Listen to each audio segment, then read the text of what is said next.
Well, the state has finally reopened, but what does the law say when it comes to wearing a face mask? Plus, California has launched a driverless pilot program. Julissa Ortiz caught up with the team from Rio and Caraway to find out more.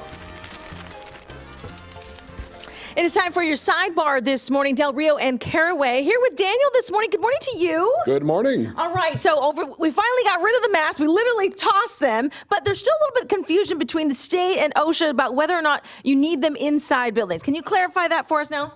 Yes, so over the last month, there's been a little back and forth. The federal government, first of all, through the CDC, came out and said, look, in most situations, vaccinated people don't need to. There's a few little rare exceptions, schools, public transportation, anything that involves childcare, anything that involves detention centers, anything like that. You know, the things where generally they're more crowded and more indoors. They said in those situations people should continue, but otherwise fully vaccinated people didn't need to.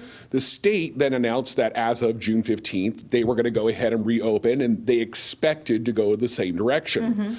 Cal OSHA was trying to think of rules going forward for what to do for indoor office safety. They had proposed a rule that no, if you are in an indoor setting, then unless the entire office was vaccinated, people still had to wear masks.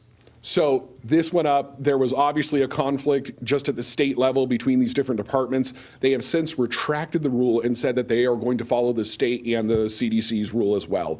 So if you are fully vaccinated, except in those narrow areas, basically you don't have to. And I think even fully vaccinated people still might feel more comfortable at times. So we still, you know, everyone's adjusting to these new rules, right, that are constantly changing. And businesses still have the discretion to make the choice for their own premise. Right. I have been out and about and been seeing that as well still, too. All right, let's talk cars. Without a driver in the car, no thank you. But there is a pilot program where this is happening. Yeah, automated technology is getting further and further. You know, following the NHTSA standards, there are 6 levels of automation that they have now created where they can go ahead and say, okay, look, completely driver controlled to completely without any driver control. And the first company has now been approved to move from a testing phase to actually carrying passengers. They specifically do not have a driver in the vehicle whatsoever and are offering rides to passengers with this ability. Recent polls said the vast majority of people were uncomfortable with the idea, didn't know, you know, if this would be safe, what to think. They do require there to be a fail-safe person in control, but they're not in the vehicle. They are remote. So basically you have somebody on a monitor, a computer somewhere across the country, across the world, capable, who is monitoring it and has the fail-safe ability to stop the car or do some sort of emergency maneuvers.